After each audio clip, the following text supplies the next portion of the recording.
What's up, everyone? Welcome back to the Hawks Film Rule podcast, hosted by David Lee, aka D-Lee43. It's been a string of down-to-the-wire losses for the Hawks, 3 clutch losses in a row. After a year where they've been really good in the clutch and a lot of shots down from that Knicks game to the Magic game to tonight's game, shots that could have really changed the tide of the game and honestly could have allowed them to walk away with a win. 148-143 loss against the Detroit Pistons. Quite honestly, I know I typically bring on opposing fans, but I'm kind of tired of getting whooped by the Pistons. So I really did not have it in me to stomach talking Pistons basketball from the perspective of Pistons fan. So I'm beyond blessed to bring on Tyler to the show. And, we'll keep it very Hawks-centric today. But how you doing today? Not as good as as a Pistons fan at the moment, because they had the Hawks number for a couple of years now too. I don't know what Cade got a problem with Atlanta, but he turns into an MVP caliber player against the Hawks pretty consistently, regardless of who's defending him. So, it's a tough loss, but kind of the nature of the NBA, man. When you play close games, it comes down to coin flips. I think probably the biggest missed shot was that Trae floater. Just because he makes that 95% of the time, especially in the clip, and it just bounced off the rim. So that was pretty brutal. That kind of set the Hawks back a possession and snowballed from there. So it's a tough loss, but there's definitely some positive. If you're a Hawks fan, step off the ledge. I know the Hawks have lost 3 games in a row. They've all been tough, close games, but they've been playing good basketball within those 3 games against some solid teams. So it's frustrating, but that's the nature of the NBA, man.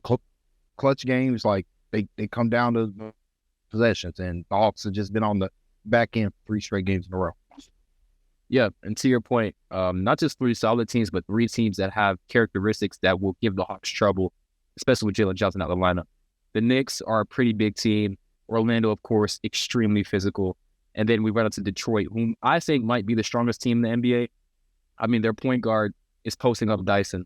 And I think it's really tough for us as Hawks fans to watch that, because it's we haven't seen anyone give Dyson problems like the way Cade is, outside of maybe Brunson, and even then Dyson has one sort of matchup. It really has been tough for Dyson against Cade. And again, it's not just him. Cade is a 6'8".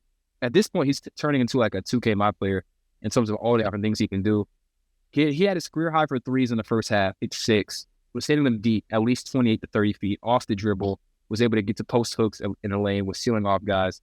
He finished with 39, 38, 7, and 12. Had 29 and 10 in the first quarter. Now, I got a couple questions for you, but it's going to really start off with there is a way, for example, in the second half, again, he had 29 and 10 in the first half. In the second half, he combined for 12 points, 2 assists. And while 9 points and 2 assists. And while the playmaking wasn't there, from his particular assist, what the Hawks had to do to bring 2 on the ball, there was a lot of hockey assists generated from his gravity. And during the presser, Trae said that one thing he thinks the Hawks could have done is bring that pressure earlier onto Cade and not wait until after halftime. So I was curious on your thoughts around that. And then when they did start bringing that pressure, what did you think about how did that, in terms of their effect? Yeah, I think it worked in that it primarily got Cade out of the rhythm he was in, because he was just comfortable. And it's not like he wasn't going up against good defense. Dyson was in his shirt. It's just and the Pistons and JB Pickett's staff does a really good job of finding ways to get Cade in space where he's not being trapped like that. And he uses his size really well to manipulate the floor in such a way that him being 6'8" is just giving him space in ways that other players don't, combined with all the shooting they have and the ball movement that the Pistons have. There's a reason why the Pistons have turned into a good team. And it starts with Cade's improved play, but also the better roster construction and the better coaching. But I do agree with Trae in that the Hawks are, and this is, if you want to be critical of Quinn, he sometimes is a little too slow to adjust to what's happening on the floor in the first half. If he once Cade is like just draining 28-footers, you got to change the defense. You know, you got to guard him like he's Trae. Like, quite frankly, you got to guard him like he's Trae. Eye trapping, get the ball in his hands, force somebody else to beat you, because there are reasons why maybe Quinn didn't want to do that lineups he had on the floor, but I think they needed to do something a little sooner. I thought really he needed to go back to Risacher in that first half in particular for defensive purposes to get more size on the floor. But like it, this is like, would they have won the game? I'm not entirely sure. Like, you don't want to be like, so we're making changes on the fly just because this guy's going off like this, and they completely wreck defense. Because it did, like, when they were trapping quarter, really all it did was increase their variance and getting steals. The defense wasn't really that much better. The Pistons just started missing shots. They were getting off rhythm because it was different. So that's where it's like, yeah, you throw it out there for a couple of possessions just to get him off balance a little bit, and then get back to playing natural defense, because they had to find a way to really just make A uncomfortable, and they did that in the third quarter. Yeah, and so a lot of to your point, right? The Pistons had their best offensive performance of the entire season.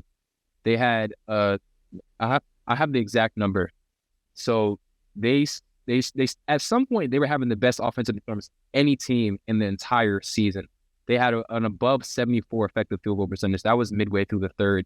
They finished the game with the 70.7 effective field goal percentage. That's the 10th best shooting performance of any team this season. Their previous season high was 67.7% versus Indiana. Their season average is just 54%. So when we talk about outlier shooting performances, I mean, they're plus 16, their average. Like, most teams never get this hot, right? But it is sort of like, I don't know when that change would have had to happen, because the thing is, like, to your point, this roster is so much harder to double Cade off of than it was a year ago. And they will put Tim Hardaway and Malik Beasley in opposite corners. And then they have Amen Thompson crashing on the glass. They got Jalen Duren, who can actually operate in the short roll. It's a lot easier said than done. And honestly, too, like, I think your point about the variance of steals, because when the ball is in the passing lanes, that's where Dyson can really make an impact. When Cade is turning his back on him and just sort of keeping him in jail, it's harder for him to take the ball from him. So I think it is that trade-off. And on some possessions, they were able to come away with, like, not getting burned by doubling him. But at the same time, it's just like, I don't know. Cade is getting to the point where he's almost unguardable. Like, I don't know if I'm giving him that respect just yet, but he's getting pretty close. Like, and the 3-point shooting is really the wild part. Oh, I just picked the wrong window. My bad. Hold on 1 second. But, like, he's getting to the point where he's unguardable. And that's kind of like how I would characterize anyone who's able to give Dyson problems. I think it's what I would call, like, pretty close to unguardable, because that is the level of defender he is. I will counter with it. I know we're going to get started here. I will counter with one thing, though, with Dyson. I would have liked Quinn to try Risacher on Cade for a little bit more than what he did. He did it in the second half, and I thought Zach's size and length bothered Cade in ways that Dyson, just because he's a smaller player, he couldn't. And I felt the same way when the Hawks were playing the Magic with Franz and Dyson, because, like, Franz was able to get Dyson in as, seal him on the low block and just get, easy, turnaround floaters. It's not a perfect solution, really. If we're being honest here, like, you got this possession pulled up. If this is Jalen Johnson instead of Mo Gay, I feel a lot more confident. Like, I feel like there's a lot more confidence in what the Hawks have more options to go towards. Like, you could throw Jalen right here for possession. Then you can mix it up a bit so you can change Cade's rhythm, his cadence, in ways that you really can't right now, because it's like, it's either Dyson or you're going to trust Risacher for a couple of possessions, knowing that you're giving up a massive strength disadvantage that Risacher is just naturally giving up. Even though I thought his defense was incredible tonight, but it's just tough without. It really is just tough without. Yeah, no, definitely a good point. It's just a limited amount of options. I thought even you could have thrown Karras out there for a couple of possessions because he's disruptive too, but there's just not. It's not a perfect solution. And like when he's hitting shots like these, like honestly, Like, you just have to. You can't adjust the defense to it. Like this is a step from the logo. basically, I mean, it's pretty much how teams guard Trae. Like, teams will live with Trae trying that shot because even though he's a good shooter at that range, like you can't take everything away. Yeah, and here's the point about Cade. Like, this is how you know he has a size advantage. And I noticed this because he would even do it in transition. He's turning his back on Dyson like every chance he got, and it's not normal for like the lead ball handler to do this. So again, it's like I think when you think about long term, like how do you defend against a guy like this? The reality is there's only so many guys. So ideally, what you do is you try and mix in as many different types of coverages as possible. Quinn talked about it after the game. He's like, okay, we played him 1-on-1. We played him, hedged him here. We blitzed him here. We started with Zach, and then we blitzed off Zach. They threw a lot of different looks at him. But I think I do agree, like, the first half was just a little bit too much single coverage.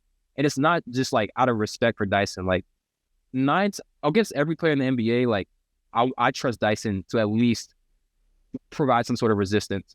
But this is a guy who's given him fits all year. Yeah. And it's like, I think there had to be a little bit really good in it. Like that. I mean, that last play is tough. Like, look where Cade's shooting. Look what Malik Beasley is doing, setting the screen at the 3-point line. Of course, Dyson's going to go under. Like, that's and like, there's no way for Risacher to switch on that play. Like, it's just the play design was for Cade, and he drilled it. So it's tough, but like, well, yep, damn. Like, Carroll's got to be higher. I mean, what else you gonna say? Really. Yeah, I think this definitely. I think I saw Brad say like this is a tip of your cap performance. Like in a lot of ways, Cade was an absolute monster in the first half. Were there things the Hawks could have done to maybe slow him down, maybe or maybe not? Like he was just kind of having that. Like this is crazy. Like this is their point guard, and they're running down screens for him to establish himself in the paint against the best perimeter defender in the NBA. And this is viable offense for them because again, like Cade is super strong. And he's just able to get to these hook shots again as a guard. So it's special case, but I also like I want to pay attention to the. Go ahead, my bad. I was going to say like Risacher as the low man here. He's worried about Ausar Thompson cutting behind him, for lobbing, right? And so that's where he's defending against. That's why even though he's there, he's not like you would like him to have a foot in that paint there so that he can challenge the shot instead of where he is, where he has too much ground to cover. But like. It's a good offensive set. Like even though there's no spacing, because also Ausar has really hurt the Hawks with his off-ball cutting throughout his career with the Pistons. Like it's just something Risacher has to be aware of. Whereas Holland, you don't have to worry that much because he just doesn't have that pedigree that Ausar needs. So maybe like an adjustment could have been. Again, this is where, if this is Jalen Johnson, maybe Jalen scrams Dyson out, and then you match up size with size. But, like, Mo Gay's not going to make that call. Like, Mo is never going to make that call as a basketball player. But, like, you would like if Mo Gay's going to be in this hybrid role, to be like, hey, I got to be the constant low man. I'm scramming anybody out of my area. He's got to be like, yo, Dyson, go to the corner. Yep. That's the read. But, like, that's just not something Mo is comfortable doing, today, whereas I've seen Jalen do it. We've seen Jalen do that the entire season. And this is where it's like, it's really, and this is the only time you could do something like that with this combination of players. Yeah. No, great point. And scramming has been something the Hawks have done really good this season. That's not something they used to do. But now they've got the versatility to bounce guys on and off a matchup. And honestly, this is kind of a terrorist lineup from JB Bickerstaff. I'm going to be honest. Like, you got Ausar, Ron, and Jalen Duren on the floor with Dennis Schroeder. Like, this is where the Hawks have to shrink the floor too. Like, especially for Mogan. Like, there's no reason for Onyeka to be pressed up like that, especially with the action that's going behind him. Like, I understand he's trying to defend against the handoff, whatever it may be, but you have to sink a little bit here because even right now, like with the positioning, there's just nothing Dyson can do. Like, if he wanted to turn over, both shoulders. So, I think it's tough. It's just tough. Like. And I know a lot of Hawks fans are kind of like, well, how are we still not better than the Pistons? It's like, quite honestly, the Pistons are healthier, they're stronger, and they've got more lineup continuity this season. They are a better team right now. To be honest, they are. And it's like, it's okay. Like, I know that, like, the Pistons used to be that team where it's like, bro, we just lost to the Pistons. And I think a lot of NBA fans still have that sort of mindset. That's not this team anymore. It just isn't, right? So I'm not saying it's okay to lose. I'm not saying it's okay to lose this type of matchup, but this isn't an indictment on the entire roster, right? It's not an indictment on Dyson's defensive ability. I saw some guys say like, oh, all defensive guys have that one guy who busts their ass, right?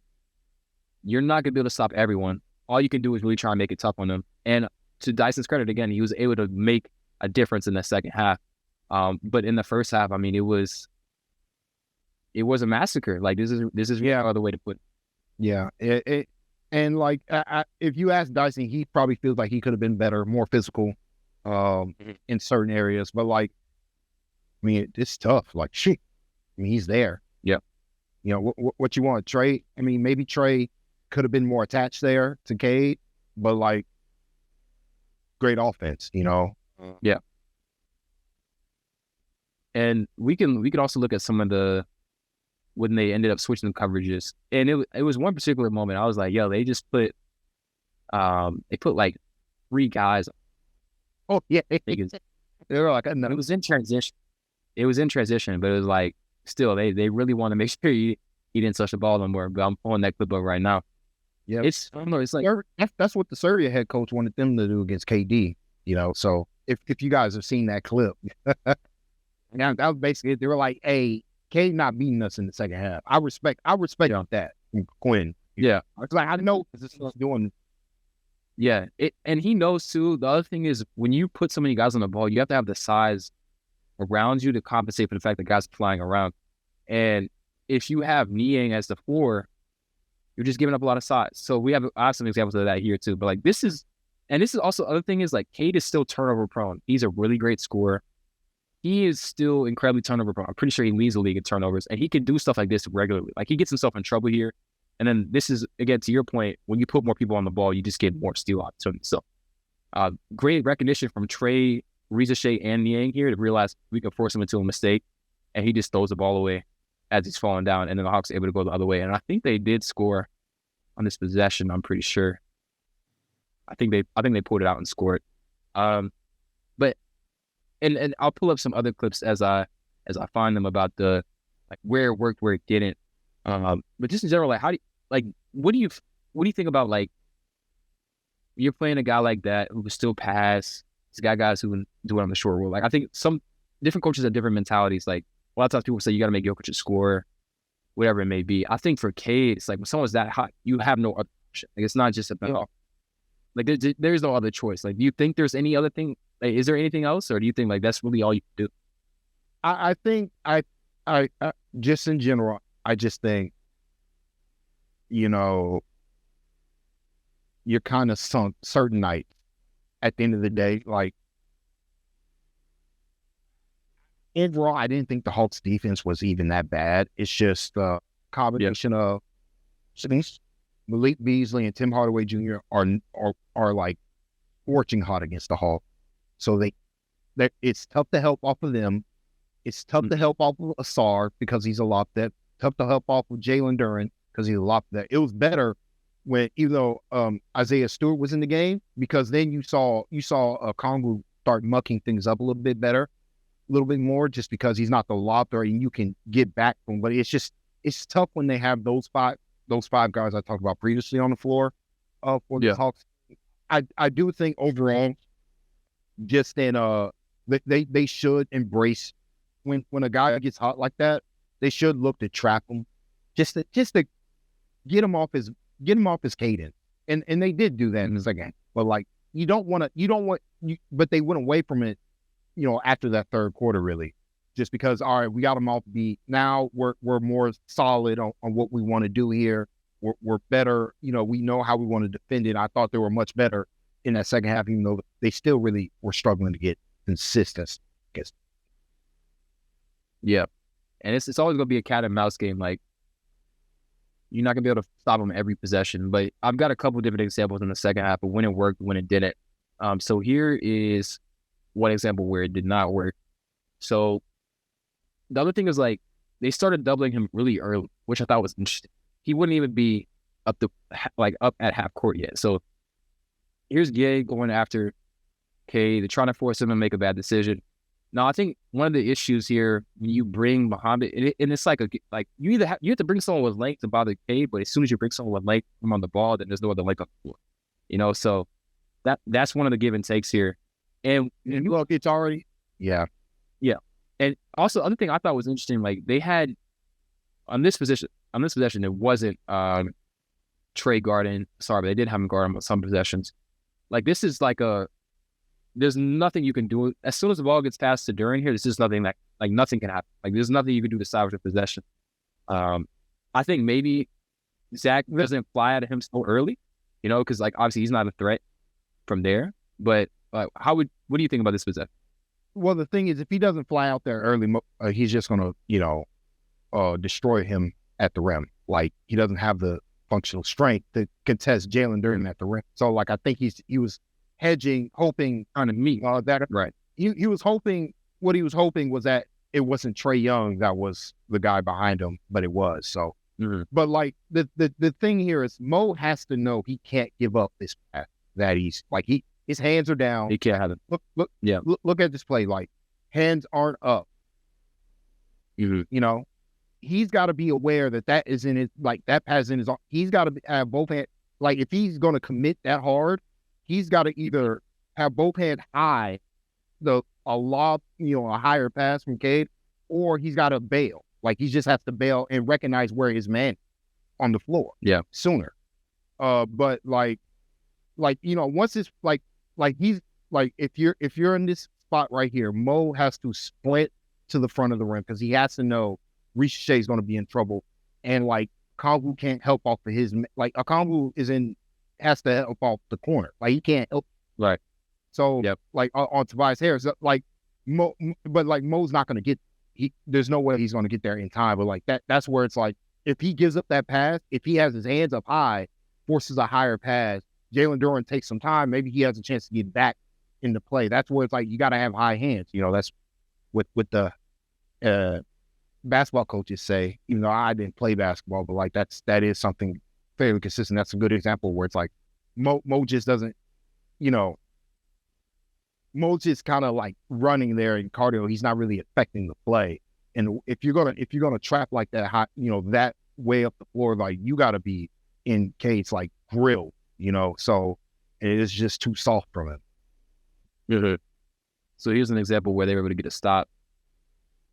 So this is a hedge instead of a hard double early in the shot clock, and I like that Zach was proactive here.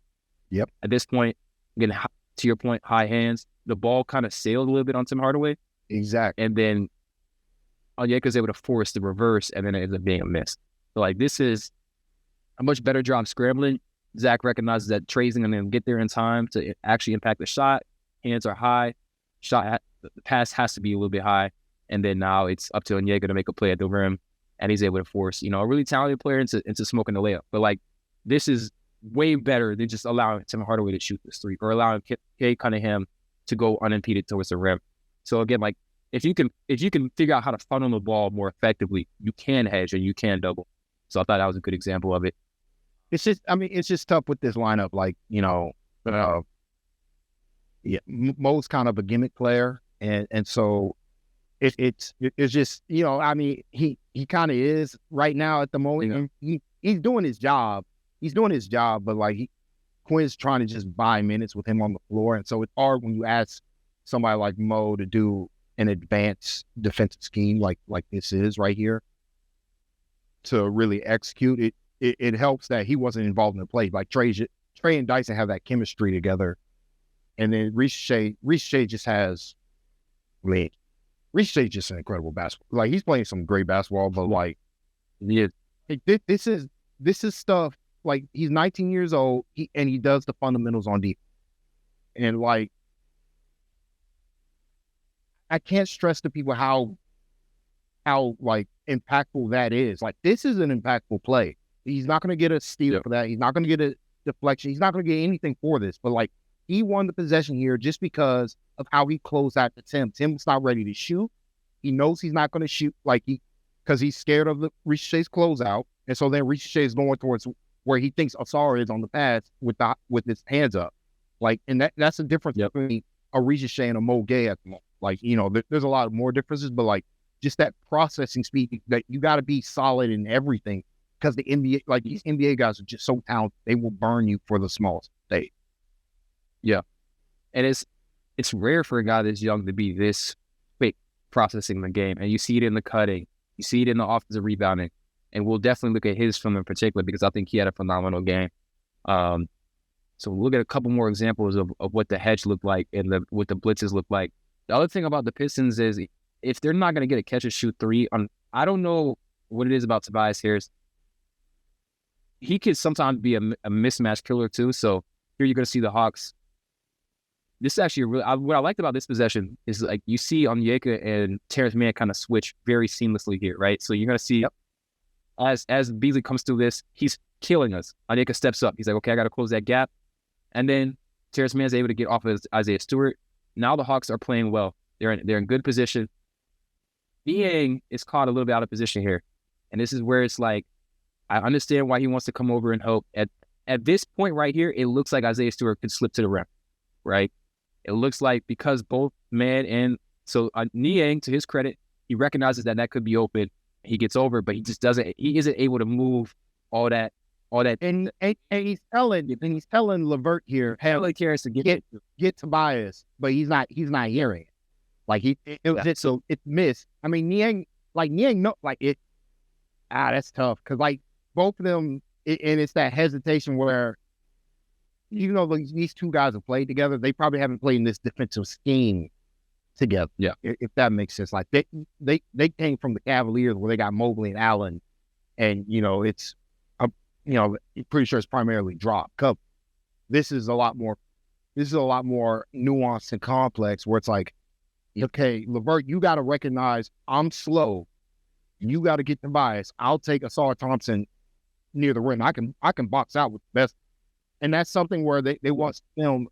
You go watch the film and be like, hey, going forward, like you see me, like you guys doesn't need to be a call. Like Niang just goes to Asar, and Karras flies out to Tobias Harris, right? Like it shouldn't even be a call. Like, so that's just something with more reps with what the Hawks are doing right here, the better they'll be because they're not playing dropping. Like this isn't drop cup, the high trapping, trying to get these shooters to dribble really ultimately and make a decision on the ball. Yeah. And so what ends up happening here because there's that hesitation. There was like where I'm not sure if I should get him or not. Niang's feet are just out of position. He's not able to contain the drive, and as Tobias gets by him, he's able to get to his spot. And Tobias is capable of making those shots, right? So it's like the closeouts have to be crisp. The communication has to be perfect. It all happens because Niang isn't sure if he's going to need the help here. But also, the other thing is like he shouldn't be the one coming over. It should be Karras, honestly, too, because Karras is the lowest man on the floor. So that's the other thing about Karras, where it's like you missed the initial read, so Niang has to be there, and then Niang then has to recover back out. And so, again, I think those are the types of things when I talk with Cavs fans, they're like, Karras is a good on-ball defender, but in terms of like reading things like that, he's not exactly that type of guy who's going to plug up all those holes. Now, he had some very good defensive possessions today, but I think here in particular, like as a low man, you have to be able to say, okay, I have a Man Thompson, I have a Sar. He is the lob threat, but I have to trust that Niang can sink down if I think I have to help over at the moment. So exactly. Again, I think a lot of that is communication stuff. I asked Niang about the game, like after the game, like what does his process look like as when he's hedging or when he's deciding if he's going to switch or not. And he said like he was a little bit sarcastic with me, which they just lost. He didn't really want to talk about defense. I get it, but a lot of what he said is that it's all game plan matchup based, right? So yeah, sort of guys get different coverages, right? And from there, that had to be a little bit more. But I'm going to show this play too because this is where I feel like the Hawks sometimes get burned. So good deflection from Niang. And as the Hawks rotate, just watch what Terrence Mann does. He leaves the best shooter on the floor. Yeah. And this is what's drilled in the basketball players since they were kids. Like you have to protect the corner. But this is Ron Holland in the corner. Ron Holland shooting 24% from three. He's in the 8th percentile as a spot-up scorer. Malik Beasley shoots 42% on 10 threes per game. He's in the 97th percentile as a spot-up scorer. There is no one on the floor who can hurt you more than Malik Beasley in this scenario. And Terrence Mann decides to go check Ron Holland over it. And you see he throws his hands up, he realizes he makes a mistake, and you see Coach Snyder's body language as well. Like I assume that Terrence thinks someone else is going to get back to Malik Beasley here, but that can't be your priority, especially with 4 seconds of the shot clock. You'll get Ron Hollow's eye before this happens. He's got to recognize that's Capella, not Onyeka Okongwu. Like, Capella's not going to make this. Like, he's not rotating out. He's not going to rotate out here to Malik Beasley all the way to, like, Okongwu maybe, but even then, like, it should be man. Man's just going to make a better decision. Again, and Niang is frustrated too. I didn't see him do this during the game, but he kind of swings his arms right here, like he's upset too. And it's like I just get it. He's like, I mean, I get why Niang's mad because like it's the same gimmick rerun, guys. Like, what are you doing? We put our crap shooters in the corner. No disrespect to Zaccharie and Dyson, but compared to George Niang, like we tell them to flash to the corner, and then they fall for the bait, and I get the open three. How y'all not know? I get why Nick's frustrated here. So, it's, and also I think he got the deflection here too. He's like, man, this should have been stopped, and then it really should have been. It is, bad break, and that's a hell of a pass from Dennis Schroeder too. Like, that's a no look. Like that, I'm not gonna lie. That's I didn't peep that he did that as a no look. Like that's a really advanced, and that's why man went to the corner. Like he faked him out with the eye. I didn't even notice that. Like in real time, even on that first rewatch. So like giving Terrence Mann a little bit of slack here, but even then, like you have to still know your personnel, and that's been a big issue with the Hawks for a long time in terms of pickup points, in terms of who to rotate off of. I feel like it's not like they're not prepared. I think Quinn is very aware of that. I just think it's really hard to break habit, right? Like again, like you said it yourself, like Niang and is a big beneficiary of this same sort of concept of guys who can make passes, right? So I thought that was a good example of just where they can be a little bit better. And then I got one more example of like why it's really hard to put 2 on the ball against Cade. So this is a Beasley corner 3. Starts off with Capella hedging, which again, like not great. So you've got Duren here, send the screen, and then like from my biggest issue with like edging someone like this, and I was watching Malo walk through this, but like you have to push them horizontally. It can't just be you're there. If you're gonna edge, like you need to step out and force them to go. You gotta to the baseline. Yep, you gotta force him to go wide. Like this, he's just relative no man. Yeah, it's like, I mean, he's trying to take away the bounce pass, but that far up the floor, like Cade has so much options. Risacher got there. Yeah, Risacher got here. Like these are good defensive race from Zach and Trae. Like so, Trae splits the difference here. He's tries to force it, and then Risacher goes from 2 feet on the other side of the paint, and by the time he jumps, he's almost there. Like, so a good closeout for him. But again, that's Malik Beasley, who's probably maybe the best forearm people shooter in the NBA right now. I would say, like, outside of Anthony Edwards, if we talk about difficulty, but like in terms of spot up, like no one's better than Malik Beasley right now. So, and like I want to give it some praise to Malik Beasley and Tim Hardaway Jr. It just goes to show like a different role, a different context for a team can turn a player into, like, can elevate a basketball player's game. I mean, it just kind of really goes to show just how talented this league is right now. It's like anybody could have a Malik Beasley, and now he's like legitimately the best shooter in the NBA, and him over Jaden Ivey is why the Pistons are good. But that's a conversation for another day. Pistons fan. Now I've always found that interesting because it's like they probably have the spacing around him. Now they were kind of making the Ivy combo work, but it doesn't work as well as this. Just because of how good. I mean, the thing with Cade Ivy thing is more defensively as well, where it's like Ivy's not defender that you would want for somebody that questionable of a shooter that needs the ball in his hand. Right. Even though he's gotten better, and like it's not like he's not a good. Where I go back to context matters.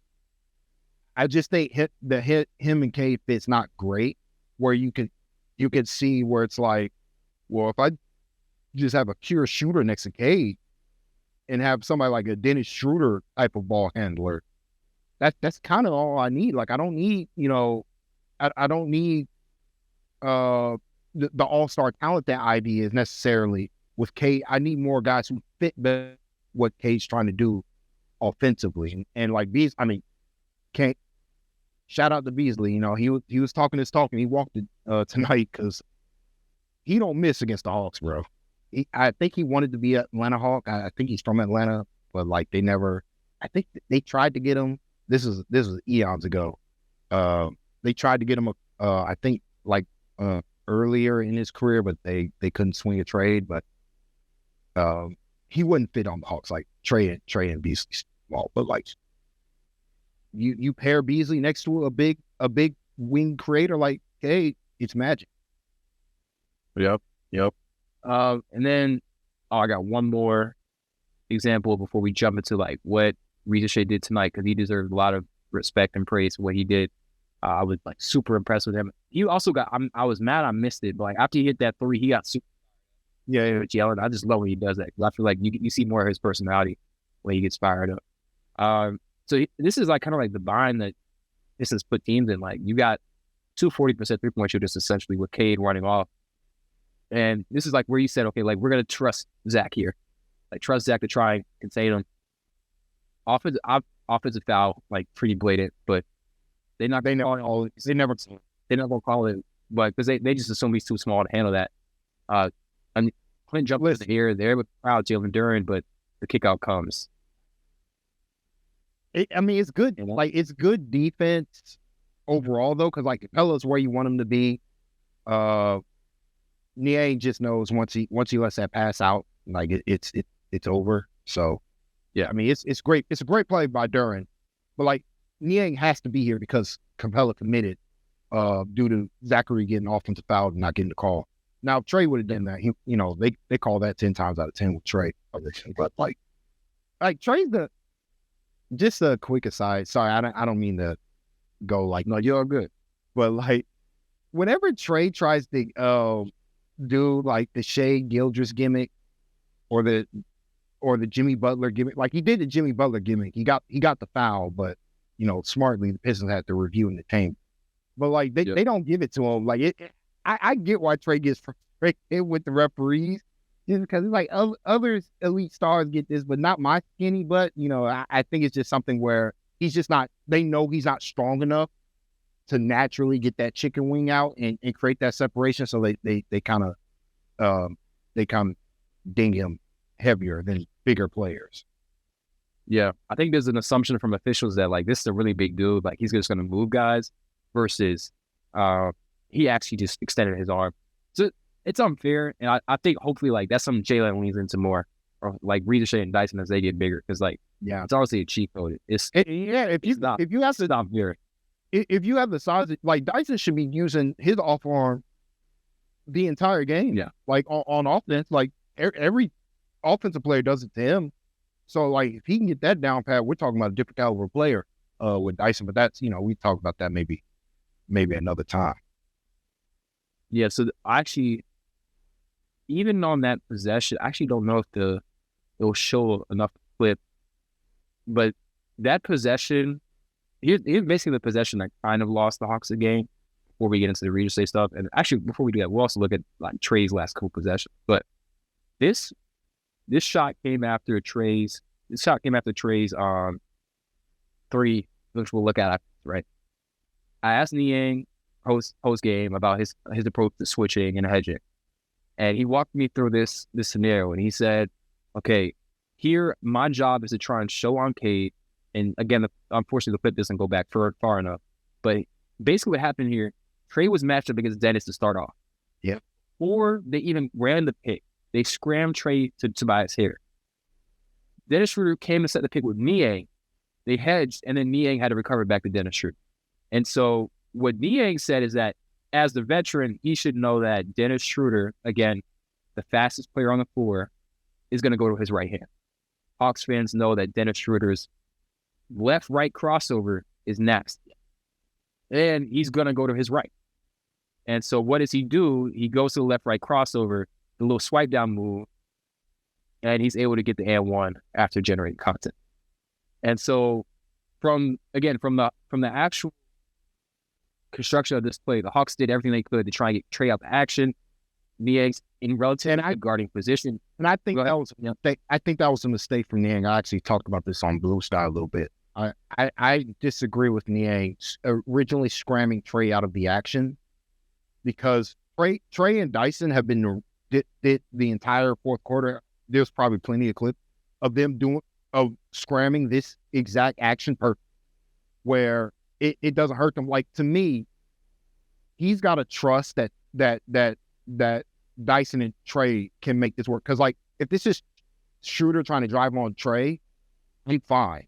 Like, I don't think, like, I'm not worried if he beats Dennis. If Dennis beats Trae off the bounce here, that doesn't, like, I think he has a better chance of stopping Dennis in a way that Niang just doesn't have the foot speed. Like, he's got to cut. Like, there's some things, but the biggest issue is that Niang's just too slow to be checking Dennis Schroeder. Like, this is a win for the Pistons before anything else happens. It's just a win. And, like, I'm not sure why Niang was so gung-ho about scramming Trae out of the action. I think he should have just stayed in the corner and trust Trae and Dyson. Because, like, they came back into the game with Trae and Dyson scram switching, at the end of the fourth quarter, and they were consistently getting stops. They were taking advantage of the fact that Cade's kind of a slow dribbler. And so, like, when he get messed with Trae wouldn't even bother with him, because he knows Dyson has foot speed to close back to him. And so, like, he was just scramming back to his man, and Dyson was scramming to his man. Like, they were like, it was great defense. And I'm not sure why Niang made the decision.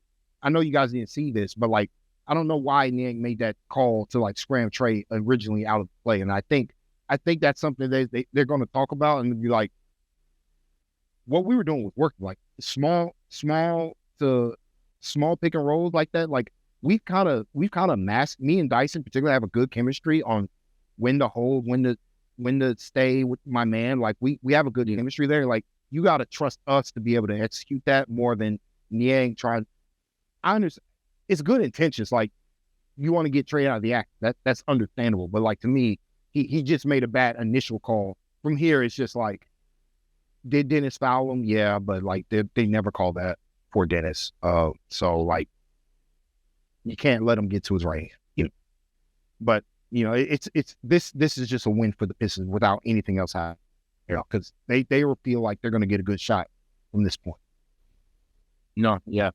And that's what I was thinking. I was kind of mulling that over as soon as I said it was a good idea, because maybe I can see if I'd have to see if I can find those particular clips, but there, and we also have, I'll point this out too, like, last year he was leading the NBA in, like, steals and charges taken in the clutch. So Trae has been able to be more than passable in these moments, right?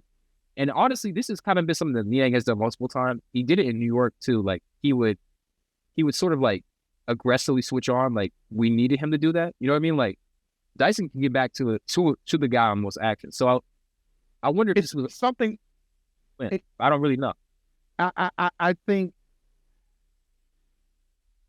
if Niang had some more time with the Hawks, he would recognize when he should do this and when he shouldn't. I think like, if this was Tobias Harris and Trae Young was on him, yeah, you scram him. But, it's a smaller guy. Like, you got to trust Trae and Dyson to navigate that, because they had been doing. I just think, to me, I think Quinn gives his veterans leeway to make calls, and I think Niang's just been a little overzealous on some of these decisions that he's making. I mean, he had a hell of a game. I know Hawks fans are kind of at him about his defense, but, like, they're losing by 30 points if he's not, cooking the way he was on offense. Yes, it's one of those trade-offs, man. And it's like, honestly, they need his shooting so bad in a way that it's not like, hey, it's almost non-negotiable that he needs to play at least 20 minutes a night. And right now, they don't really have another option to close with in terms of, like, true forward. Like, if you go Karras, you're still a little undersized. Niang is an asset as a rebounder. I think maybe this possession could have went a little bit differently. Yeah, with his, like, he's off balance, and like, he's done. Like, once Dennis sticks at first, like, Niang, it's over. Yeah, it's over. He's over. And like he's off balance. There's really no. Maybe you even want to bring help. Like maybe it's tough to say where it will come from, but yeah, Dyson, go help. Go Trae. Go help up Cade or Zach. Go help off. But like this is some JB Bickerstaff's point. Like offensive design. Look where they're attacking. They know Trae's the low hand on this side of the floor, so we're gonna run our action this way where Risacher stays on the other. If that's Risacher there, it's a different outcome here. You know what I'm saying? Like Risacher has on that. You know, he has the ability to help Niang, but here he can't. He literally cannot help from the strong. Like there's nothing Risacher can do. Again, Okongwu has defensive rebounding and lob responsibilities here. Like there's nothing he can really do. It has to be from Trae, and Trae's too small. Like Trae's not going to challenge Dennis, floater like shot. He's literally not big enough. Yeah. So I think this decided the game, quite honestly. But we'll take a look at some of the offensive possessions that the Hawks had. So first thing, and I saw some misinformation on Twitter, and obviously people are going to be somewhat frustrated with Trae. Misinformation on that platform, but it's shocking, right? So Risacher was able to get a pretty heavily contested offensive rebound and then force the jump ball, right? So then the Hawks recover. Now the shot clock, we had some multiple shot clock issues, right? I think it started off at 23, then this one went down to 14, right? So that's the situation there. Then Trae ends up taking what's quite honestly was a very ill-advised shot. And I know that a lot of Hawks fans are pretty upset with this type of stuff happening in the clutch, and he is a repeat offender sometimes, right? I don't think the Hawks are ready to play offense here. That's the first thing. So they had nothing to go to out of the offensive rebound, and it was kind of clear with the way that Dyson is just nothing happening. It looks like Tobias either got a hand on it, or I'm not sure. Like Trae he was kind of incessantly saying that he either got tipped or he got fouled. There's just nothing else that, like, I don't know what else the Hawks, and this has happened multiple times too. Like I think one thing that frustrates me in the clutch, and I've talked about this on Twitter. This team, the last 2 seasons, we were the worst team in the league in assist percentage in the clutch, meaning nobody was passing the ball in the clutch. Shout out to DeJounte Murray, right? There was no movement, and it was a big reason why we were so bad. This season, they are top 5 in assist percentage in the clutch. They're the 5th. They have increased their assist percentage by 30% from the last 2 seasons, and they've got a much better offense. They have a much better offensive rebounding percentage. And so that's why these possessions in particular get frustrating, because when the ball is popping for the Hawks in the clutch, they're getting great shots. And also, it should never just be one screen, quite honestly. Like, whether it's a ghost screen, whether it's a guard to guard, whether it's a big, like, I would much rather, there's no reason to clear out here. Like, Onyeka should, if there's no advantage here, why is Onyeka's not coming to set the screen? But that's just kind of like, here's where I'll make some legitimate criticisms for Trae. Can you go back to the beginning of the play? Yeah. So Dyson sets the screen here. Mm-hmm. Trae's got to attack this. He's got to get downhill here. Like he's got to, like that's the bias errors. There's a scene. I know he sees that. Dyson had him. Had Dennis sealed. He needed to just go. Like 2021 Trae Young. He doesn't even thinking about. I'm going straight through that gap to the front of the lane. Like it was there. Like he misread it. Like, rare Trae Young, guys, is allowed to make mistakes. And I think he just read play wrong. I think he thought Tobias was closer than he was to him. And then he was like, he hesitated and then he was like, uh-oh. But by the time he realized that it was too late, then he had to take, whatever was available to him because it's 5 seconds left. Once it's less than 5 seconds on the shot clock, like, you just got to get the shot. There's nothing happening on the play, like, at this point. Like, I just think here, Trae, he's looking to pull it back instead of just, like, Trae of old would have just straight at this. Like, without question. And we saw him do that a couple times a game. I just think he made a yeah. Yeah. And like to your point, he did have a couple moments where he did attack the basket, including that floater that honestly he should have made. I didn't think I didn't see a ton of contact. I didn't think he got fouled or anything like that. But like I think this is a plain old miss. And he's still at his best when he gets down here. I feel like obviously the deep three is an asset. This is a really quick, decisive move, like straight rip through. And he was able to, he got Dennis Schroeder a couple, right? So just rip through. He gets to a spot. You know, there might have been a little bit of contact there from Dennis on the arm. I think he didn't even make like any sort of protest about it, even though he just smoked it. And you know, you expect him to make these shots, right? Like you live with that all day. And this is what I think again, like learning from his mistakes. I'm not going to slow play. I'm going to get. Yeah, it's unfortunate. So from the previous play, but like that's the nature of clutch games. Like sometimes guys just, you know, make a mistake there and things like that happen. It's just frustrating because, you know, the Knicks game, something similar. The Knicks game, I think they were just gassed. All of them were just tired at the end and making dumb mistakes that cost them the game. Once they got it to overtime, but like here, I just think Trae didn't read that previous possession. He did it that time. He just missed the layup. Mm-hmm. So I want to show some love to Zaccharie Risacher. Tonight, he had 19 points, 4-6 from 3, 6 rebounds, 3 assists, 2 steals, 2 blocks. He played his ass off, quite honestly. And the other thing that I find like fascinating about Risacher, he'll leave some on the rim, but his finishing is way better. In terms of actual skill, like the effectiveness can vary. But in terms of like skill, like what it looks like, he is way better than I ever expected, especially at his age.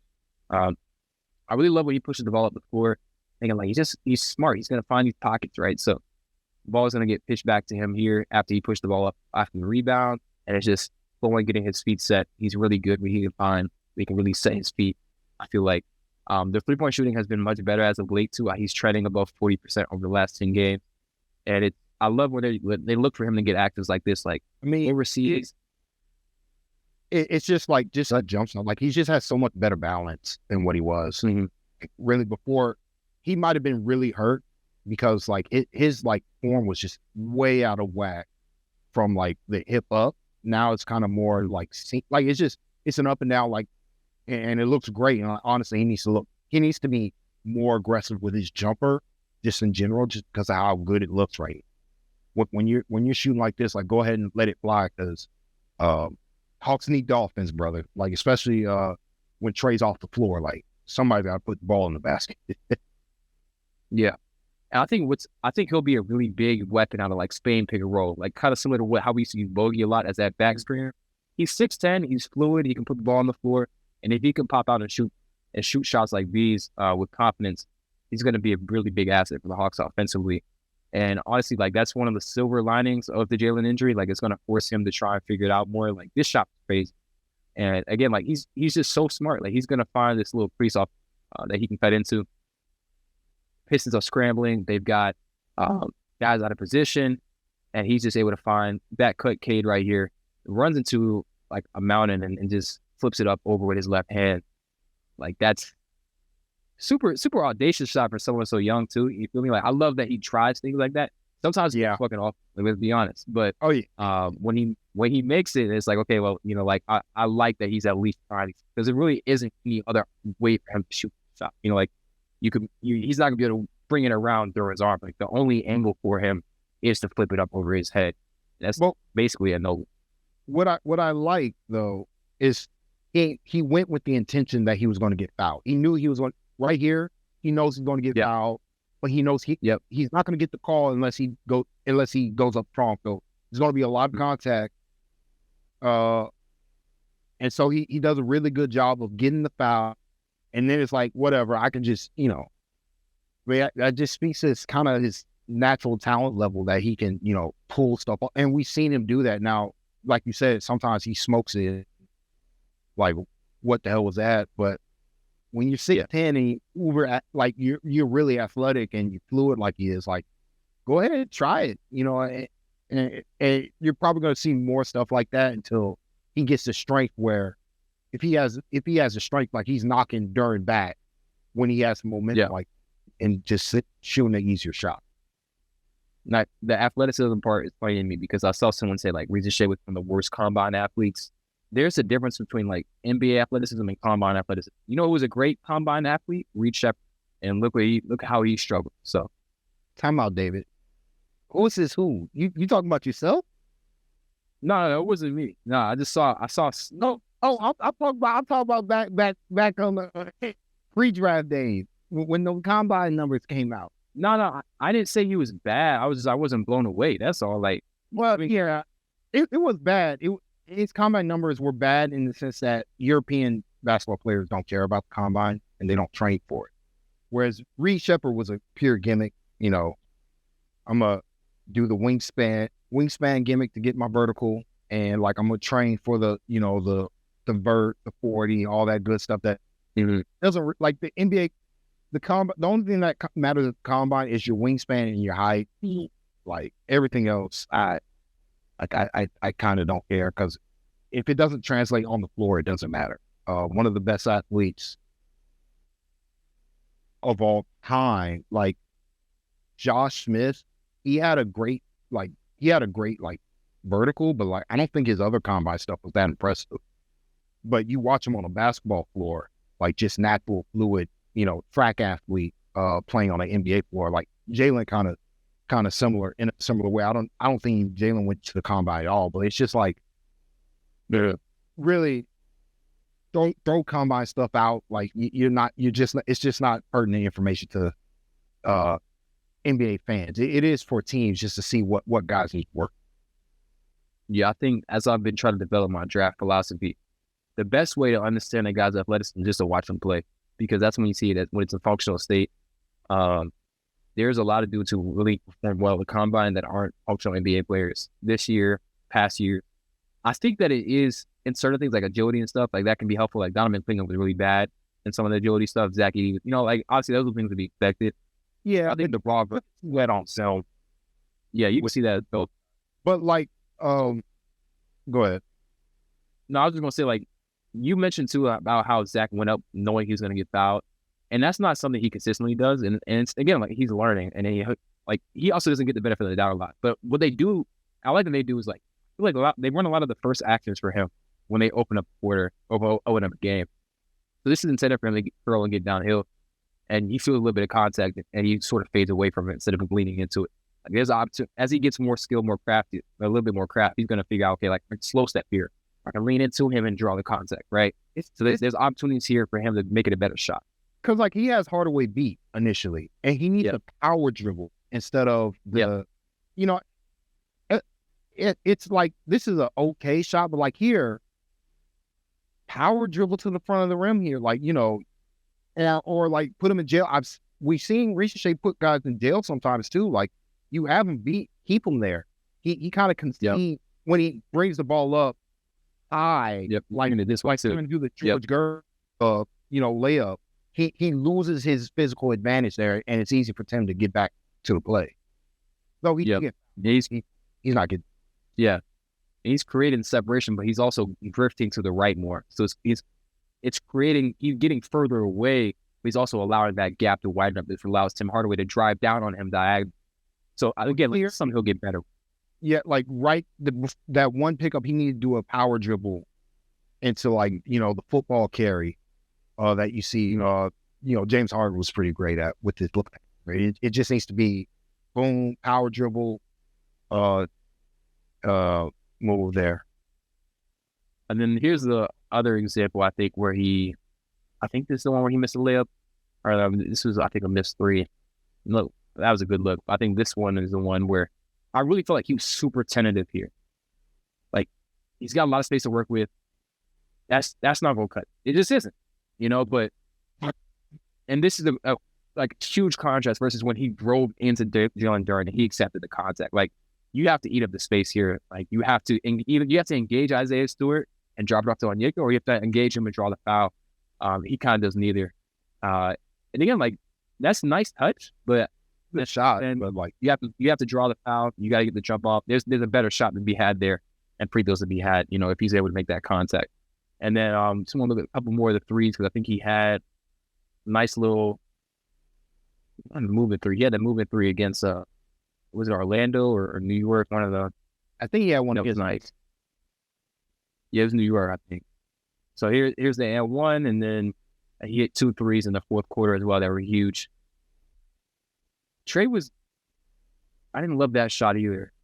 It looked like he definitely got contact from Dennis there, but ball goes up, Niang's able to get to it, bounces around, and then Risacher knocks it down. He's fired up. He's yelling. Trae, bro, so from my vantage point, because it's kind of far away, it looks like he gave the ref the middle. Like he just flicked off the ref there, but no, he's asking for the foul. But yeah, he fouled him. And this was a big one. So first off, Dyson is just so stepped on the ball. Like, dude was everywhere. Takes it from Dennis, and then he's gonna. I'm not gonna lie, Dennis is kind of getting fried. He's kind of getting fried. This was nasty. Dyson and he's gotten so much better at this too throughout the year. Like he's caught a lot of guys. He got Cade earlier in the game too. So nice little one dribble cross. He's putting pressure on the rim, but he's all intention to pass. This is a special pass from your best defender. Probably should have been an and one here. Risacher's fired up. He's flexing. I was like, man, we could get away with this win. Like the energy in the arena, because I was there, covered energy crazy at this point. So first off, I love what I saw here from Dyson. Like I feel like I've almost been a little bit too measured with my Dyson takes. Like I was saying, like this is their white quality, but quite honestly, like at 21, I don't think Derek White was ever this aggressive. But I don't know if Derek White was ever this capable of making passes. Dyson, but where are you right now with his ceiling? I am. So I've been texting, Brad, and we got on ATL 29 where me, Kevin, and Glenn talk a lot. I've always felt that Dyson Daniels could be an elite driver in this league, like just full stop, just based on his physical profile and his natural handle. So it's great to see that he's doing this more consistently, because this is all-star stuff right here. I rip a guy front of the rim, then I'm gonna sauce him up at midcourt twice. Low dribble crossover to the open corner with Risacher, bro. That Dyson, man, Dyson earned himself a lot of money. That contract extension, I think it's probably going to be similar to Jalen Johnson's. Maybe they get him for a little less just because it's his first year really doing this. But I think the future. To me, I think it's great that he's been forced into a position where he has to score, and he has to have the ball. Whereas, with the Pelicans, they played him as a true wing. Here, because of all the injuries, unfortunately, to guys that the Hawks were going to rely on this season, they needed Dyson to do more on the ball, and he's rewarded their faith with great play. And so, he just got to keep being aggressive, particularly late in the games. And I think the biggest thing we talk about is his free throw shooting has to improve. That's even more than his three-point shooting. If he can get to be a 70+% free throw shooter, then he can consistently aggressive, particularly in the clutch, and give the Hawks a different option than just relying solely on Trae. Yeah. But I think you got star potential, full stop. Oh yeah. The wild thing is he's actually at the lowest on-ball percentage of his entire career. It's 8%. Yeah, which I think this must be I don't know what his percentage was early in the season. It's definitely scaled up more now. Oh yeah. But he's averaging 3.2 potential assists per 1 minute on the ball. So what that tells me is that he's able to scale up and down as necessary, right? So it's when he has the ball in his hand, he's being very productive. He's getting to the paint, kicking it out, getting guys shot. And I honestly, I don't even want to put the ceiling on him. I think there's just so much more room to grow. I was telling that to this guy who was sitting next to me. I'm he said that Dyson's one of his favorite player right now. I'm look, he's 21. 21 doing, oh man. And I think the other thing that's pointed out in our group chat is like, look, he didn't play high leverage minutes at all in New Orleans. He also didn't play a ton of minutes, and now he's playing 37, 38 minutes a night. Heavy offensive responsibility, insane defensive responsibility, and the conditioning. He never looks tired, honestly. I think I've only ever seen him look tired, honestly, against Cade and Brunson. But that's like, those are very long, drawn out games. The 2 minutes, about the last 2 minutes of the Hawks game against the Pistons took 21 minutes. So I don't know. I'm so excited about these young guys, and it's like, it's hard for me to feel a ton of frustration night to night because I said everything from Risacher and Dyson. And I've been trying to really just implore Hawks fans to look at it from that perspective, because then it's not that it doesn't matter in the grand scheme. These are winnable games. Full stop. But day by day, incrementally, these guys are becoming so much better, and it's going to help this team so much in the long run. And so I'm just excited to keep seeing that day-to-day growth from them. And I know you say you want to talk about the draft, so it's like, that's also somewhat aligned, right? Like, so the trajectories of these guys long-term, I think Dyson's the 2 long-term. I think Jalen's the 4 long-term. With those guys in mind, Trae as well, like as a guy long-term, where do you what are your thoughts around like this particular draft class? And where are you leaning with these particular like Kings and Lakers fit? Where I'm leaning, I'm of the opinion personally that it should be best player available. They shouldn't be so. Even though fit has never mattered more in the NBA than it does now, like I think a big issue, even if Kobe is healthy, a big issue Kobe Buffett has currently on this team is that Dyson's kind of taking his spot as that 2 next to Trae. And so he's kind of forced to be in a backup point guard, role. And that's just a less minute role, even if he were healthy, just because I don't think Kobe can be as good as, even though the Hawks need that, to me, I think the Hawks need Kobe's, because they need, guys who can make shots, full time. Yeah. Like creators and shot makers. They need that type of basketball player, but it's just hard for me to see him elevating more than, a 15, 18-minute role in his Hawks career with how everything's up with Dyson.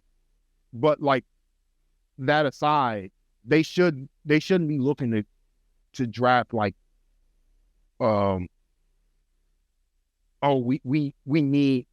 desperately need a 7-footer. I'm actually happy with what the Hawks have done at the center position for a couple of seasons now.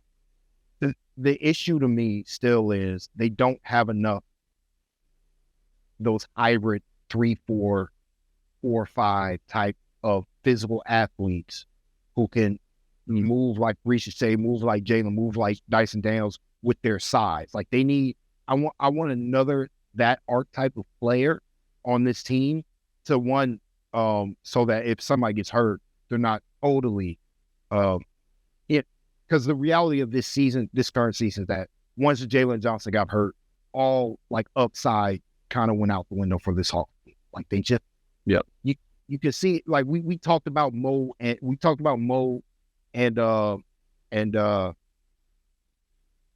why am I blank on George Niang? We talked about them the entire about their flaws. These are flaws. Jalen's not the shooter Niang is, but Jalen makes a life so much easier because he fills so many gaps. Big he is and how quick he is. So to me, I'm Colin Murray Boyles is my number one just archetype of player, just because even though he's not a shooter, he's got real ball skills, good passer, good finisher particularly with his left hand, and he's a driver. He can self-create for him some driving, and he's got the size and the shoulders to create separation around the rim to consistently finish at the rim, combined with very good defense.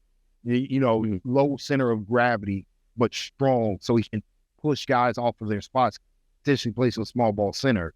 To me, that if that player is available, I'm not thinking about do we have enough. I don't care about pure talent level. I don't think he should be available if the Hawks are there, but he might just because of his unique.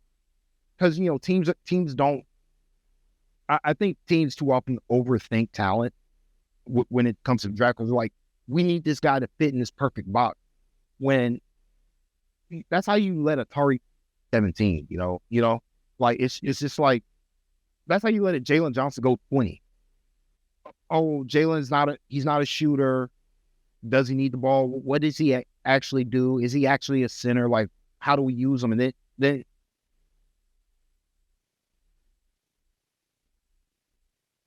natural basketball skill that he had, you just can't replicate that unless you draft that player. And so, like, to me, Murray Bowles is probably my number one guy. But like, I'm just like, if they get both picks, I'd probably be happy with whoever they pick just because of how deep this draft kind of is. Even though I think Cooper flags the only like true tier 1 superstar talent, I think there's a lot of guys who are going to end up having like great NBA careers. It's just the nature of this league now with so much talent. Like, it's going to be hard for these guys to make a name for themselves. But overall, like to me, my favorite guy is Murray Bowles. Did you watch him play against Sec last night? So I'm not going to watch games, like full college basketball games, until after the season when it's draft time. Then I go back and watch. So no, I didn't see. What he do? Yeah. So first off, South Carolina is garbage. So like, it's not fun watching them play. They were 0-13 in SEC play until they beat Texas last night. I'd say it's definitely worth watching the highlight from that game just to see what CMB did. Like, that dude is so strong. He's so skilled. Like, you see some of the fake dribble handoff stuff, the interior passing. He had a wraparound pass. He gets doubled. So that's the other, like, I have a theory, and this isn't it's not a new theory by any means, but it's like, stars can only come from like hardship, right? Yeah. I think this applies even more to football. Like, for example, if you play at a big SEC school and you got 6'8", 350-pound offensive linemen around you, like if you're a Quentin Ewers or if you're Carson Beck, you're never going to be put in a situation where like you have to create out of structure. And so you don't learn those star traits. Same thing with basketball. What Colin Murray-Burroughs is having to do after a second year, he gets doubled crazy. Like, it's kind of like almost Şengün level. Like, when I watch Şengün get dropped, like, because they have so little talent around him shooting, teams throw who at the ball instantly.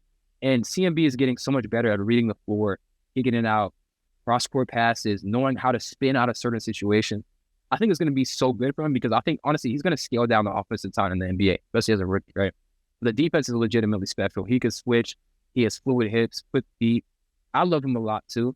I would say I think I'm a little bit more concerned about the shooting than you may be, just because based on the looks that Risacher and Dyson have had this season, they've had like some of the worst relative shot making towards their shot, right? So it's bad. Yeah, it's bad. And those guys will be better, right? I don't know how much better Dyson will be as a 3-point shooter. It's just a little bit late in his career. Like, typically you don't see guys. He's been consistently around 31, 33%. But all we really need from him is like 34. We say 36, 37 on the type of shots he takes. And then you have a different conversation. But I think spacing is more than just shooting. The Hawks have been really good at putting guys in the spot, running dribble handoffs. And this was something I talked to you a little bit before we started recording. The Hawks are sort of leaning more into this versatile style of play. Like, Onyeka is a big part of their offense. A lot of the backdoor cuts, passing that he unlocked. And so the Hawks will have to figure out, okay, do we want to play 48 minutes of that style of basketball where we're going to have the big sort of flipping off handoffs and then Trae running pick and roll with them? Is that what we want to commit to? Or are we going to have two different styles of play where typically if you have that more traditional 7-foot big, they're not as fluid, they're not as mobile, they're not as skilled at finding guys on those cuts. But I think there's some options here for the Hawks where Malawak, for example, I think he has more passing to be tapped into than you've seen at Duke. I've seen it in some of the quick processing he's made off of rebounds. I saw it in South Sudan where he played Olympics. Some of his high school tape too. Like, he has more, I think, and he is a true 7-foot too. He's not as dominant as a rebounder as I'd like, and he's not as dominant as a rim protector as I'd like. Size, especially in that college level, you should be more productive at his size. And he also doesn't have as much vertical pop as you think either. But I love the touch. I love the I love the finishing ability. Outside of him, it's really I'm big on CMB. I love Thomas Sorber at Georgetown. I think he has similarities with CMB as well, like super strong in a bad team contact. He's getting those reps.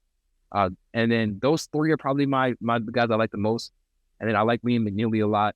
I like Miles Bird a lot. But yeah, if you were, I know like we've had like conversations where, okay, do you want to go big wing, or like are you like, do you have any sort of like preferences in that particular order, or is it just more so like, okay, whoever drops, like that's the highest on your board. Like it's not really about position. I'm probably going to be hybrid. I'm probably going to be whoever drops. Just because like any guy they take probably isn't going to be in their rotation. Just based on the talent on the roster right now. Like if Jalen's healthy, Risacher's healthy, Dyson's healthy, like minutes are going to be hard to come by for any, and they're not going to trust me. The Hawks are not going to trust to if they're trying to win games at the center position. Like, because I don't think that caliber of defensive talent is in this draft. Like, and that's my concern with Malawak overall. It's just, I think he's going to be good, but is it going to be worth using a first round pick on somebody like him, or trying to buy a second round pick and taking like what's his name from New Zealand? Zaccharie, I think. Zaccharie. Even though he's it's pretty bad, man. He's been pretty bad. Go ahead. I'm just gonna say, like, I was really big on him, but like, he's almost. It's tough, bro. Like I don't even know like what point would he be worth taking. It'd have to be like 50s. That's what I'm saying. Like it'd have to be like maybe. But again, stick around picks. Like teams are just throwing second pick around. Oh, he's going to wait though. Yeah, I think it's. Yeah, I don't know, man. Like you don't want to put the investment in somebody like that. I mean, there are other bigs. Like no, than him. Like this, but the archetype is a dude in I don't know, can't remember his name. Some crazy like Serbian. He's pretty nice. But sorry, go ahead. My thing is like super large centers. They're kind of always available. You know, like even if you don't grab one, like even young, like Goga Vitadze was readily available for any team to acquire and develop from the Pacers. Right. Hartenstein, you know, originally went to the Knicks for like the mid-level, like I think he went for like $5 million a season. You know, this archetype of player is readily available, and they develop on different timetables now. Just because, like, if you can get that big center who's a good passer, we're talking about like that's what you want. Like, you want that big bodied center to give you, 15, 18 minutes a night, who can pass the ball like that and be your hub on offense a bit. And that's really where you can start being the separator. Because I can understand the Hawks wanting a Malawak. I'm just saying, like, he's got to, if he's there, take him. Like, if he's there like 15 or 14 or whatever, you don't think about it. You just take him just because of the talent. Yeah. I would take CMB over him because I think CMB is probably one of the 5 best players in the street. But, I can, if he's not there, then like, if Malawak now there at 15, you just take him. But you have to, like, Hawks fans have to understand, he's probably going to spend his first few years in the G League. Like, just honestly, just because all the skills he has to develop, they don't want to put pressure on him, et cetera, et cetera. And like, he's not there yet from a basketball standpoint. Like, they don't just want him to be a Clint Capella. No shade to Clint, but like, he's like the biggest issue. Like, you see, like, the biggest issue with Clint is his lack of ball skill. Like, and it just hurts the Hawks that they can't just give him the ball and trust him to make a good play with. Not necessarily even to score, but just like to run an offense through, because that's how teams play through their bigs now. And like, you don't want to have Malawak come in. Okay, the passing is there, but it's slow. You got to be able to make quick decisions in the NBA. Like, the NBA is such a fast game now. Like, these window, like I know we didn't talk about this, and we're running out of time here, but like, the reads a Convu makes on these DHOs, on these back cuts, these dudes are special. Like, they're not open. No, they're not. He's passing them open. Like, because he's like, okay, I know I can bounce past it past this. Like, that's not something centers don't do that. That's why I'm like, when people are like, Convu's not, I'm like, look, man, there are not that many basketball players who can play center, good defensive, and make these types of reads on the offensive side of the floor, and be a good finisher, good offensive rebounder, He's gotten better as a deep. Like Okongwu's been showing me stuff this season. This is the player. This is kind of the player I thought when out of college. So it's kind of good. He's kind of showing himself. It's just frustrating. It took this long for him to be unlocked this way. But like that's my concern with like a Malawak. Just understand, even with all that, like it took Okongwu a couple years to get here. Playing next win, it's going to take Malawak a couple years to become that level of decision maker. It took Rudy Gobert a couple seasons for a primary. That's still taking it. It took Jarrett Allen. Like Jarrett Allen was not what he is for the Cavaliers. Very good point. Yep. Like Bam too. Here, Bam, same way. Like it takes time. Any guy they take, if he's 7 foot center position, is going to be worse than Okongwu for like the next 4 or 5 seasons. It took Okongwu this year to be objectively better than Clint Capella. This is the first season where you can unequivocally, without question, say Okongwu's better than Clint. Like full stop. I think he could have gotten there sooner if they did things differently outside of his purview. Like if they would have elevated him more, he would have got here sooner. But ultimately, it took him this year to take minutes. Like now he's a 30-plus minute center. That's rare in this league. So like, if you want to reset clock, so to speak, with another center, just be aware it's going to take like almost a half decade for them to get to where you want them to be. Yeah. No, very good points. And people will sometimes point to like Derek Lively as like a rookie center who came in and impacted. First off, like Derek Lively was very, very far ahead of Malawak in his rookie season. Also, Malawak has not played a ton of basketball already. He's not given a lot of offensive responsibility at Duke. And so you can't really throw him into this system, like to your point, expect him to produce at the level that you might think like a Derek Lively or something like that. That Duke team in particular was sharing the ball a bit more. And he got those reps as a short roller a little bit more often. So I think I agree with you too. Like I have CMB as a top 5 player. I might even have the top 3 at this point. It just depends how I feel about VJ Edgecombe on a day-to-day basis. But that's where I'm at too. I want to like Ace Bailey. He's from my neck of the woods. Oh, really? Yeah, he went to McKeachern. I went to Marietta, but like, oh, okay, yeah.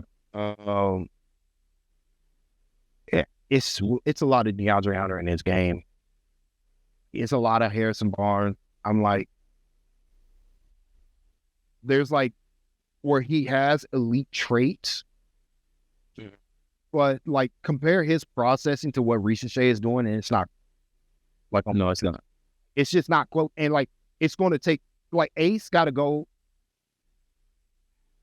And I don't know if it'll ever be there because I don't know if he's that type of processor.